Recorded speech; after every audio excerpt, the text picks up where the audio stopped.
Hello everyone. तो आज हम लोग एक नया चैप्टर स्टार्ट करने जा रहे हैं जिसका नाम है energy and power. Energy and power से पहले हम लोग समझेंगे कि वर्क किसको बोलते हैं। पहली बात, हम लोग अगर डेली टू डेली लाइफ में अगर हम लोग बहुत सारे एक्टिविटीज़ के बारे में सोचें, जैसे कि हम लोग बैठ के अगर पढ़ रहे हैं तो स्टडिंग, जैसे सो रहा है कोई तो स्लीपिंग, स्पीकिंग बोल रहा है, रीडिंग हो रहा है, मतलब कोई भी अगर बैठे बैठे काम कर रहे हैं तो हम लोग तो ग्रामेटिकल टर्म में बोल सकते हैं कि हाँ हम लोग काम कर रहे हैं, वर्क कर रहे हैं। लेकिन फिजिक्स के टर्म में ये सभी कोई भी वर्क नहीं है। फिजिक्स के टर्म में वर्क तभी पॉसिबल हो सकता है जब कोई एक बॉडी एक जगह से दूसरे जगह मूव कर रहा है। जब ये बॉडी एक जगह से दूसरे जगह मूव करा रहा है अपने आप को, तब ये फिजिक्स के टर्म में वर्क कहलाएगा।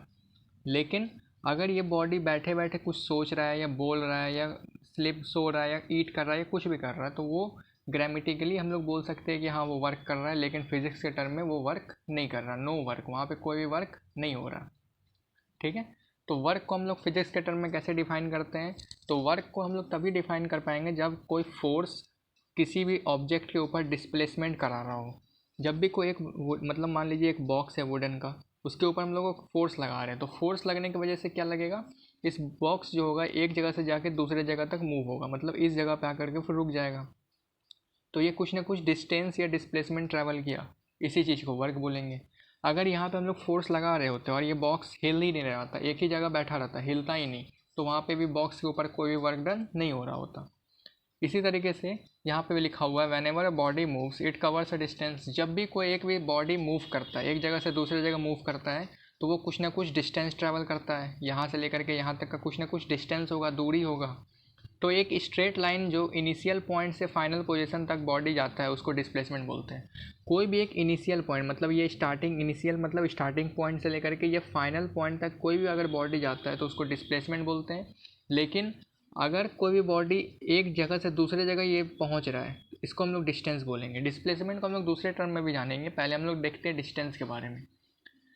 डिस्टेंस को हम लोग कैसे डिफाइन करते हैं? दूरी, जिसको हम लोग हिंदी में दूरी बोलते हैं, डिस्टेंस को कैसे डिफाइन करते हैं? तो distance is the length of the part travelled by a body while make moving one from an initial position. It is in scalar quantity, it is ऐसा यूनिट। देखो डिस्टेंस क्या होता है, जब भी एक बॉडी यहाँ पे खड़ा है, बॉडी मान लो एक कोई है कुछ बॉल टाइप का, ये अगर इस जगह से इस जगह जा रहा है, ठीक है, फिर उस बॉडी यहाँ से कोई इसको इस बॉल को लात मार दिया, तो ये बॉल किधर जाने लग गया, ऊपर के डायरेक्शन में जाने लग गया, फिर यहाँ पे आकर रुक गया।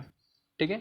मान लेंगे यहाँ से यहाँ तक का इसका डिस्टेंस होगा 5 मीटर और यहाँ से यहाँ इसका डिस्टेंस होगा 2 मीटर। तो अगर हम लोग से डिस्टेंस पूछा जाए तो हम लोग क्या कर देंगे, टोटल डिस्टेंस बता देंगे कि हाँ 5 मीटर और 2 मीटर, 5 + 2 कितना होता है, 7 मीटर ट्रैवल किया। ये हो गया इसका टोटल डिस्टेंस। ठीक है। टोटल डिस्टेंस मतलब क्या होगा, टोटल लेंथ कितना ये ट्रैवल किया, टोटल पाथ ये कितना ट्रैवल किया है। कोई भी बॉडी हो, बॉल है यहाँ पे हम लोग लिए हुए हैं, उसी चीज़ को डिस्टेंस बोलेंगे। इसका क्वांटिटी क्या होगा, तो स्केलर क्वांटिटी होता है, क्योंकि इसके अंदर कोई भी डायरेक्शन नहीं होता है। डिस्टेंस में हम लोग कोई भी डायरेक्शन मेंशन नहीं करते हैं। It's SI unit is metre, और इसका एसआई यूनिट क्या होगा, मीटर होगा। सिंपल सी बात है, जब भी डिस्टेंस कवर्ड हो रहा है तो वो मीटर में ही हम लोग काउंट करेंगे, उसका एसआई यूनिट जो होगा वो मीटर में हम लोग लेंगे। अब हम लोग देखते हैं डिस्प्लेसमेंट किसको बोलते हैं। डिस्प्लेसमेंट डिस्टेंस के तरह ही है, लेकिन उसमें कुछ एक नया पॉइंट आता है जिसका नाम है शॉर्टेस्ट डिस्टेंस। मतलब कि डिस्प्लेसमेंट क्या होता है, हम लोग बहुत सारा जब भी कोई मेन रोड से जाते हैं, मेन रोड पे जाम लग गया तो हम लोग क्या करते हैं, एक शॉर्टकट रास्ता ढूंढते हैं जो कि जाम को कट कर ले और हम लोग नया रास्ते पे निकल जाए और हम लोग का काम भी हो जाए। ठीक है। तो वही होता है डिस्प्लेसमेंट, एक शॉर्टेस्ट रास्ता ढूंढता है इनिशियल जगह से फाइनल पोजीशन तक पहुंचने में। जैसे कि कोई एक डब्बा है, अगर वो डब्बा को हम लोग को इस जगह से इस जगह तक जाना है, ठीक है, फिर इस जगह से अगर इसको हम लोग नीचे ले आए इस डिब्बा को, ठीक, तो हम लोग अगर बोला जाए तो इसमें डिस्टेंस, ये डिस्प्लेसमेंट कैसे काम करेगा, तो हम लोग को अगर इस रास्ते से आना पड़ेगा, फिर यहाँ से इसको यहाँ पर लाना पड़ेगा, तो ये हम लोग को बहुत लंबा रास्ता पड़ जाएगा। तो डिस्प्लेसमेंट क्या करेगा, ये इस यहाँ पर से सीधा इसको रास्ता बना लेगा, मतलब इसको कहीं से भी इसको जाने का सिर्फ एक रास्ता मिल जाए इस फाइनल पोजीशन पे। ये इसका इनिशियल पोजीशन हो जाएगा और ये इसका फाइनल पोजीशन हो जाएगा। तो इसको मतलब डिस्प्लेसमेंट को कोई फ़र्क नहीं पड़ता कि वो आप कैसा रास्ता ट्रैवल कर रहे हैं, उसको सिर्फ एक शॉर्टेस्ट रास्ता चाहिए जिससे आप आसानी से उस जगह पहुंच सकते हैं। तो displacement is the shortest distance between the initial and the final positions of the body. It is a vector quantity. और डिस्प्लेसमेंट जो होता है एक वेक्टर क्वांटिटी होता है। वेक्टर क्वांटिटी मतलब कि उसमें डायरेक्शन का भी यूज़ किया जाए। डिस्प्लेसमेंट जो है वो जीरो हो सकता है, लेकिन डिस्टेंस जो है वो कभी जीरो नहीं हो सकता है। तो ये बात का हमेशा ध्यान देना है कि डिस्प्लेसमेंट जीरो कैसे हो सकता है। अगर मान लीजिए यहाँ से हम लोग यहाँ इस सामान को लेकर के गए, फिर इस जगह से नीचे जाने की जगह हम लोग फिर वापस चले गए, तो इसका जो डिस्प्लेसमेंट होगा ये वापस जीरो हो जाएगा। क्यों?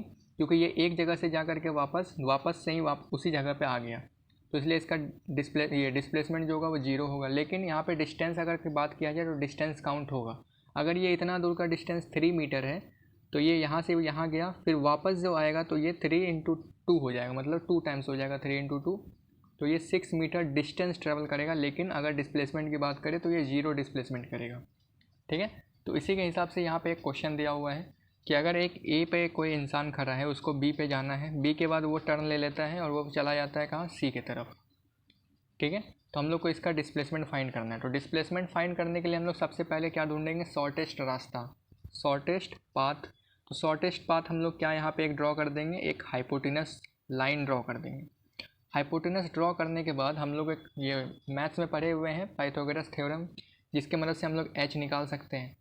एच कैसे निकालेंगे, तो हमेशा पता होना चाहिए कि एच जो होता है वो base square plus perpendicular square होता है।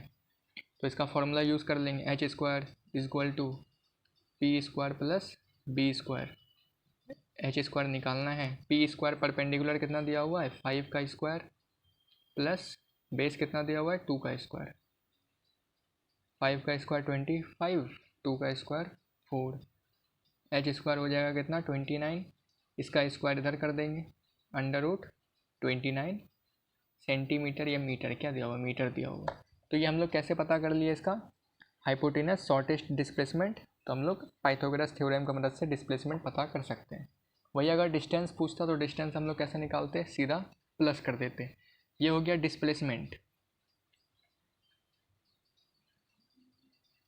लेकिन अगर डिस्टेंस पूछता तो डिस्टेंस क्या होता,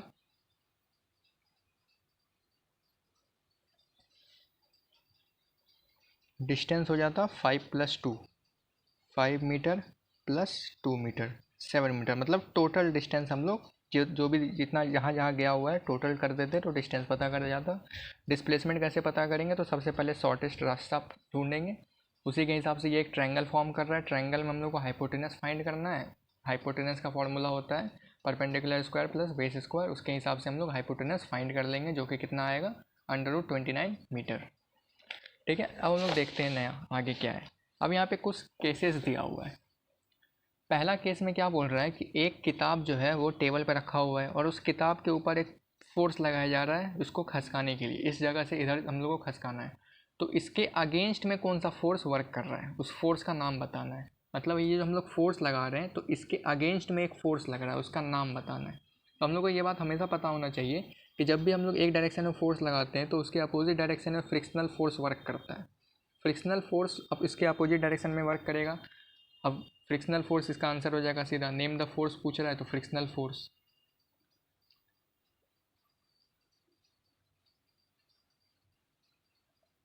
अब दूसरा केस है, if we lift a book to a certain height name the force acting against the work done. अगर हम लोग एक टेबल पे रखा हुआ बुक को अगर हाइट पे हम लोग लेके जाते हैं, मतलब इसको इस टाइम फोर्स किधर लग रहा है हम लोगों का, तो ऊपर के डायरेक्शन में लग रहा है, मतलब इसको हम लोग लिफ्ट कर रहे हैं तो ऊपर के डायरेक्शन में। तो इसके अगेंस्ट में कौन सा वर्क मतलब फोर्स यूज़ हो रहा है, तो इसके अगेंस्ट में हम लोग फोर्स ऑफ ग्रेविटी यूज़ हो रहा है। यहाँ पे फोर्स ऑफ ग्रेविटी इसके अगेंस्ट में चल रहा है, क्योंकि हम लोग ऊपर की तरफ फोर्स लगा रहे हैं और जो हम लोग का ग्रेविटी है वो नीचे की तरफ फोर्स लगाएगा, तो इसके अगेंस्ट में ग्रेविटेशनल फोर्स वर्क कर रहा है।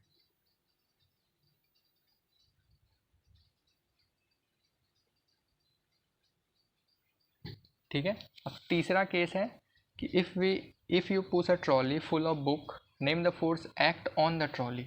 एक ट्रॉली में बहुत सारा किताब रखा हुआ है और इधर से हम लोग फोर्स लगा कर इस ट्रॉली को लेके जा रहे हैं कहीं, तो हम लोग को बताना है कि इस ट्रॉली के ऊपर कौन सा फोर्स लग रहा है। तो इस फोर्स का नाम है कांस्टेंट फोर्स। कांस्टेंट फोर्स क्यों, क्योंकि कांस्टेंट फोर्स का डेफिनेशन होता है कि इसका मतलब क्या है कि ये जो वर्क हो रहा है ये सब एक टाइम पे एक कांस्टेंट वे में हो रहा है। मतलब कि बुक्स भी एक साथ मूव कर रही है, ट्रॉली भी एक साथ मूव कर रही है, हम लोग भी जो इसको धक्का मार कर लेके जा रहे हैं वो भी एक साथ ही चल रहा है, मतलब सब कुछ कांस्टेंट है, इसलिए हम लोग इसको कांस्टेंट फोर्स नाम देते हैं।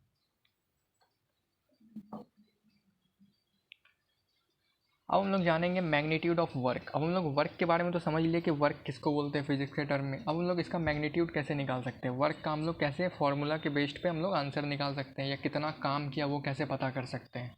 तो किसी भी वर्क डन अगर हम लोग हो रहा है किसी भी ऑब्जेक्ट के ऊपर, तो उसका मैग्नीट्यूड निकालने का फॉर्मूला होता है उसके प्रोडक्ट निकालना किसका, फोर्स और डिस्प्लेसमेंट का।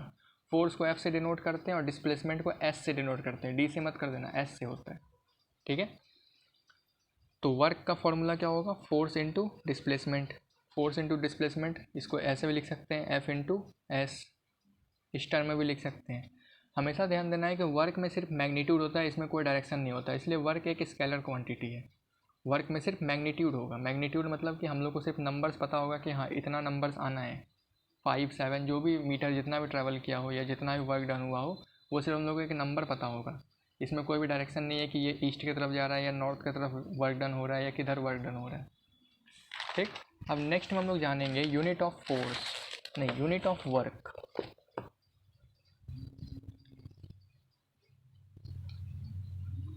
ऐसा यूनिट ऑफ फोर्स इस पहली बात हम लोग जानेंगे कि वर्क का हम लोग क्या पढ़े हैं अभी, फोर्स इनटू डिस्प्लेसमेंट। तो फोर्स का ऐसा यूनिट होता है न्यूटन, डिस्प्लेसमेंट का ऐसा यूनिट होता है मीटर। अब जब हम इस दोनों का मल्टीप्लिकेशन मतलब हम लोग को जब इसका प्रोडक्ट निकालेंगे तो क्या होगा, newton into metre equal to क्या होगा, न्यूटन मीटर। न्यूटन मीटर को हम लोग एक और नाम से जानते हैं जो है जूल।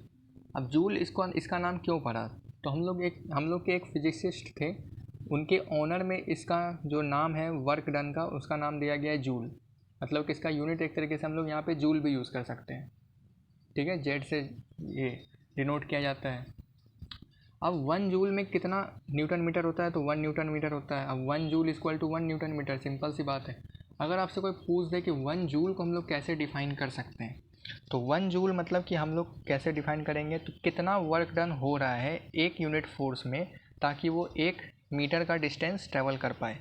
जैसे कि अगर कोई पूछ ले कि हमको 1 जूल काम करने के लिए हम लोग को कितना फोर्स चाहिए और कितना डिस्टेंस ट्रैवल करना है, 1 जूल काम करने के लिए हम लोग को कितना डिस्टेंस चाहिए और कितना फोर्स चाहिए, तो सिंपल सी बात है, यूनिट फोर्स चाहिए मतलब 1 न्यूटन का हम लोग को फोर्स लगाना है, और डिस्टेंस कितना होना चाहिए, 1 मीटर, सब यूनिट वैल्यू में होना चाहिए।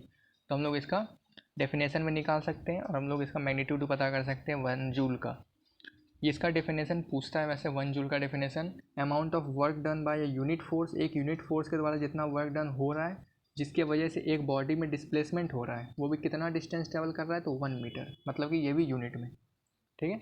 अब नेक्स्ट वीडियो में हम लोग स्टार्ट करेंगे एनर्जी टॉपिक, जिसके बारे में अच्छे से पढ़ेंगे एग्जांपल्स के साथ। तब तक के लिए थैंक्स फॉर वॉचिंग।